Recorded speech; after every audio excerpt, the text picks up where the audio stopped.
viewers, welcome back to Zala Learning. It's me, Sri Bhama SB. മക്കളെ എല്ലാവരും ഉഷാറായിട്ട് അടിപൊളിയായിട്ട് ഇരിക്കുന്നുണ്ടെന്ന് വിചാരിക്കുന്നു. അപ്പൊ ഇന്ന് മിസ് വന്നിട്ടുള്ളത് നിങ്ങൾക്ക് വളരെ യൂസ്ഫുൾ ആകാൻ പോകുന്ന ഒരു വീഡിയോ ആയിട്ടാണ്.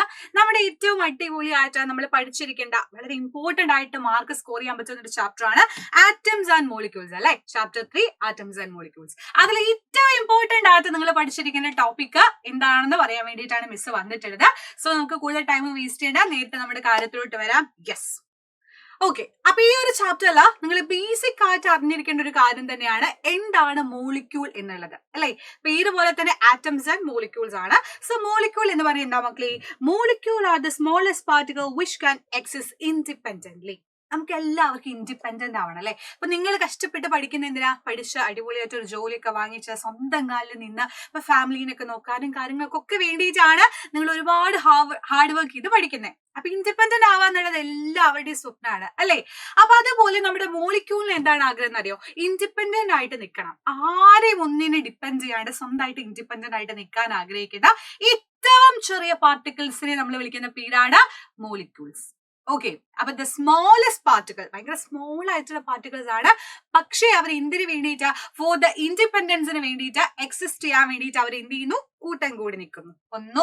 ഒന്നിലധികമോ ഒന്ന് പറ്റില്ല, രണ്ടോ അതിലധികമോ. ഇപ്പൊ O2, F2, Cl2 ഒക്കെ എന്തിന് എക്സാമ്പിൾ ആണ്? മോളിക്യൂൾസിന് എക്സാമ്പിൾ ആണ്.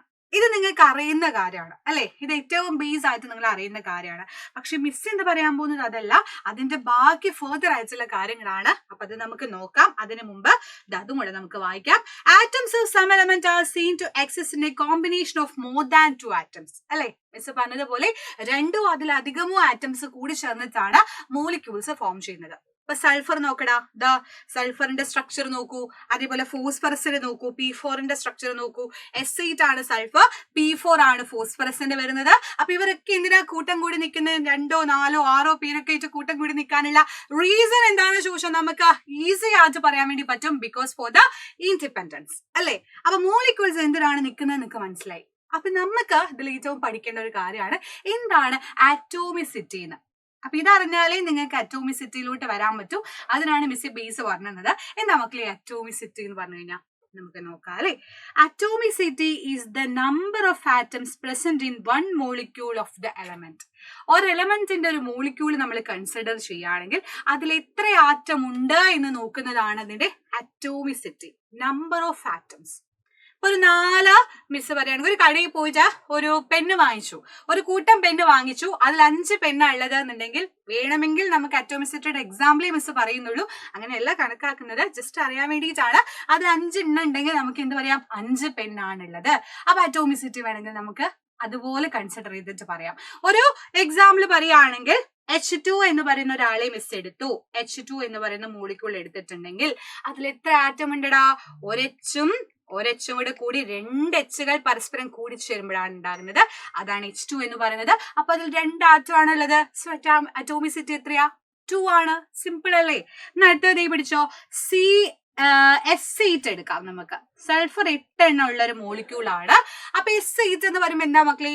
ഒരു സൾഫർ, 2, 3, 4, 5 തുടങ്ങി 8 സൾഫർ കൂടി ചേരുമ്പോഴാണ് അവിടെ S8 എന്ന് പറയുന്ന മോളിക്യൂൾ ഉണ്ടാകുന്നത്. സോ അറ്റോമിസിറ്റി സിമ്പിൾ ആയിട്ട് നിങ്ങൾക്ക് എത്ര പറയാം? 8 ആണെന്ന് പറയാം. വളരെ സിമ്പിൾ ആണ്. അങ്ങനെ നമുക്ക് ഓരോന്നിന്റെയും അറ്റോമിസിറ്റി കണ്ടുപിടിക്കാൻ വേണ്ടി പറ്റും. O3 ആണെന്നുണ്ടെങ്കിൽ, ഓസോൺ ആണെങ്കിൽ 3 ഓക്സിജൻ ആറ്റം കൂടിയിട്ടാണ് O3 ഉണ്ടായത്. സോ 3 ആണ് അതിന്റെ അറ്റോമിസിറ്റി. ക്ലിയർ? അപ്പൊ അത് വെച്ച് നമ്മൾ എങ്ങനെ ക്ലാസിഫൈ ചെയ്യാൻ നോക്കിക്കഴിഞ്ഞാൽ മോണോ അറ്റോമിക് മോളിക്യൂൾ ഉണ്ട്. മോണോ പറയുമ്പോൾ തന്നെ നിങ്ങൾക്കറിയാം, മോൺസ്റ്റർ എന്നൊക്കെ പറയുമ്പോൾ എന്താ? ഒറ്റയ്ക്ക് വന്ന് പൊരുതുന്ന ആളാണ് മോൺസ്റ്റർ അല്ലെ. അതേപോലെ മോണോ എന്ന് പറയുമ്പോൾ ഒരൊറ്റ ആളെ മാത്രം എന്റെ മക്കൾ കൺസിഡർ ചെയ്താൽ മതി. അപ്പൊ എന്താണ്? Molecule with only 1 atom is called. കണ്ടോ, 1 മോണോ എന്ന് നിങ്ങൾ ആലോചിച്ചാൽ മതി. ഒരൊറ്റ ആറ്റം മാത്രമുള്ള മോളിക്യൂൾ നമ്മൾ വിളിക്കുന്ന പേരാണ് മോണോ അറ്റോമിക് മോളിക്യൂൾ. അതിനുള്ള എക്സാമ്പിൾ ആണിതാ ഹൈഡ്രജൻ. നോക്കടാ, ഹൈഡ്രജനകത്ത് നോക്കുക, ഒരൊറ്റ ആറ്റം മാത്രമായിട്ട് നിൽക്കുന്ന H എന്ന് പറഞ്ഞ അടിപൊളിയായിട്ട് നിൽക്കുന്ന ആളായതുകൊണ്ട് ആളെ നമുക്ക് മോണോ അറ്റോമിക് എന്ന് പറയാം. അതേപോലെ ഹീലിയത്തെ നമുക്ക് പറയാം. ഹീലിയത്തിന് വേറെ ആരുടെയും സഹായം ഇല്ലാണ്ട് ഒറ്റയ്ക്ക് നിൽക്കാൻ ആഗ്രഹിക്കുന്ന ആളാണ്. സോ ഒരൊറ്റ ആറ്റം മതി അവർക്ക് അടിപൊളിയായിട്ട് നിൽക്കാൻ. സോ അതുകൊണ്ട് He എന്ന് പറയുന്നത് എന്താ മക്കളെ? മോണോ അറ്റോമിക് മോളിക്യൂൾ ആണെന്ന് പറയാൻ വേണ്ടി പറ്റും. അതേപോലെ helium, neon, argon, krypton, xenon, radon ഒക്കെ എന്താ നമുക്ക് പറയാൻ പറ്റുക, ഇവരൊക്കെ ഒറ്റയ്ക്ക് നിന്ന് പൊരുതുന്നവരായതുകൊണ്ട് ഇവരൊക്കെ മോണോ അറ്റോമിക് ആണെന്ന് നമുക്ക് പറയാൻ വേണ്ടി പറ്റും. റെഡി? നോബൽ ഗ്യാസസ് ലാസ്റ്റ് ഇവരുടെ ഒറ്റത്ത് കാണുന്ന ആളുകളാണ്. അവർ ഓൾറെഡി സ്റ്റെബിലിറ്റി വാങ്ങിച്ചു കഴിഞ്ഞ ആളുകളാണ്. അതുകൊണ്ട് അവർക്ക് വേറെ ആരുമായിട്ട് റിയാക്ട് ചെയ്യേണ്ട ആവശ്യം വരുന്നില്ല. റെഡി? ആൻഡ് ഡയറ്റോമിക് എന്താണെന്ന് ചോദിച്ചു കഴിഞ്ഞാൽ പേര് തന്നെ ഉണ്ട്, ഡൈ. ഡബിള എന്ന് പറഞ്ഞ പോലെ ഡൈ മീൻസ് 2 എന്ന് മാത്രം നിങ്ങൾ ആലോചിച്ചാൽ മതി. സോ ഒരു മോളിക്യൂളില് 2 ആറ്റംസ് ഉണ്ട് എന്നെങ്കിൽ അതിനെ നമ്മൾ വിളിക്കുന്ന പേരാണ് ഡൈ അറ്റോമിക് മോളിക്യൂൾസ്. അപ്പൊ അത് നിങ്ങൾക്ക് ക്ലിയർ ആയി. 2 ആറ്റം ഉണ്ടോ ഒരു മോളിക്യൂളില്, അതിനെ നമുക്ക് ഡൈ അറ്റോമിക് മോളിക്യൂൾ എന്ന് വിളിക്കാം. Example H2, N2, O2, F2, Cl2 ഒക്കെ എന്താ മക്കളെ, അതിലൊക്കെ 2 ആറ്റമാണ് ഉള്ളത്. സോ അതുകൊണ്ട് ഡൈ അറ്റോമിക് മോളിക്യൂൾസ് ആണെന്ന് പറയാൻ വേണ്ടി പറ്റും. ഓക്കെ അല്ലേ? സെറ്റ് അല്ലേ? അപ്പൊ ഇതാ നോക്കിക്കോ, ഒറ്റയ്ക്ക് നിൽക്കുന്നവൻ മോൺസ്റ്റർ ആണെങ്കിൽ അവരാണ് മോണോ അറ്റോമിക്. 2 നിന്ന് എനിക്ക് ഒരാളെ കൂടെ കൂട്ടുപിടിക്കണം എന്ന് തോന്നിയ ആളാണെങ്കിൽ ഡയാറ്റോമിക് ആണ്. 2 കുഞ്ഞായിട്ടുള്ള ആളുകളായിട്ട് കൂടിച്ചേർന്ന് നിൽക്കുന്നവർ. അതാണ് ഇവർ തമ്മിലുള്ള ഡിഫറൻസ്. ഇനി ഒന്നും കൂടി ഉണ്ട്, അതാണ് പോളി അറ്റോമിക് മോളിക്യൂൾസ്. പോളി എന്ന് പറയുമ്പോൾ തന്നെ നിങ്ങൾക്ക് ആലോചിക്കാം ഒരുപാട് എന്നർത്ഥം. അപ്പോ മോർ ദാൻ 2 ആറ്റംസ് ആണെങ്കിൽ അതിനെ നമ്മൾ വിളിക്കുന്ന പേരാണ് പോളി അറ്റോമിക് മോളിക്യൂൾസ്. അപ്പൊ നമ്മൾ P4, S8 ഒക്കെ നമുക്ക് എന്താ പറയാൻ പറ്റുക, പോളി അറ്റോമിക് മോളിക്യൂൾസ്. കാരണം അതിനകത്ത് മോർ ദാൻ 2 ആറ്റംസ് ഉണ്ട്, ഒരുപാട് ആറ്റംസ് ഉണ്ട്. ഇപ്പൊ S8 തന്നെ 8 ആറ്റംസ് ഉണ്ട്, P4 4 ആറ്റംസ് ഉണ്ട്. സോ അതുകൊണ്ട് ഇവരൊക്കെ നമുക്ക് എന്ത് പറയാൻ പറ്റും മക്കളെ, പോളി അറ്റോമിക് മോളിക്യൂൾസ് എന്ന് പറയാൻ വേണ്ടി പറ്റും. ക്ലിയർ അല്ലേ? S8, ഓസോൺ, നമ്മുടെ O3യുടെ കേസിൽ എന്താ 3 ആറ്റംസ് കൂടി ചേർന്നതാണ്. അപ്പൊ അതെന്താ പറയാൻ പറ്റുക, പോളി അറ്റോമിക് ആണെന്ന് പറയാൻ വേണ്ടി പറ്റും. സിമ്പിൾ ആയിട്ട് നമുക്ക് മനസ്സിലായല്ലേ? അപ്പൊ ഇത്രയും കേസ് മാത്രം നിങ്ങൾ ജസ്റ്റ് മനസ്സിലാക്കി വെച്ചാൽ മതി. ഏതൊക്കെയാണെന്ന് പഠിച്ചു വെക്കാം. ആർഗൺ, ഹീലിയം മോണോ ആണ്. ഓക്സിജൻ, ഹൈഡ്രജൻ, നൈട്രജൻ ഒക്കെ ഡയാറ്റോമിക് ആണ്. ഫോസ്ഫറസ്, സൾഫർ ഒക്കെ ടെട്രയും പോളി ഒക്കെ ആണ്. ടെട്രയൊക്കെ പഠിക്കണമെന്നില്ല, പോളി എന്ന് പഠിച്ചാലും മതി. 2 ആകുമ്പോ 1 ആണെന്നുണ്ടെങ്കിൽ മോണോ, 2 ആണെങ്കിൽ ഡൈ ആണ്, 3 ആണെങ്കിൽ ട്രൈ ആണ്, 4 ആണെങ്കിൽ ടെട്രോ ആണ്. ആൻഡ് അതിൽ കൂടുതലും ഉണ്ട്. പക്ഷെ നിങ്ങൾ പിന്നെ പോളി അറ്റോമിക് മോളിക്യൂൾസ് എന്ന് പറഞ്ഞാലും കറക്റ്റ് തന്നെയാണ് കേട്ടോ. അപ്പൊ ഇത് ജസ്റ്റ് ഒന്ന് പഠിച്ചു വെക്കുക, വളരെ ഇമ്പോർട്ടന്റ് ആണ്. അപ്പൊ ഓരോരോ സാധനങ്ങളും H2, O2 എന്നൊക്കെ തന്ന് അതിന്റെ ചിലപ്പോൾ അറ്റോമിസിറ്റി നിങ്ങളോട് ചോദിക്കാം. അല്ലാന്നുണ്ടെങ്കിൽ നിങ്ങളോട് ചോദിക്കാൻ വേണ്ടി പോകുന്നത് എന്താണ്, ഈ പറഞ്ഞ പോലെ മോണാണോ, ഡൈ ആണോ, ട്രൈ ആണോ എന്നാണ്. ഇനി ഒരാളും കൂടി ഉണ്ട്, അതാണ് മോളിക്യൂൾസ് ഓഫ് കോമ്പൗണ്ട്സ്.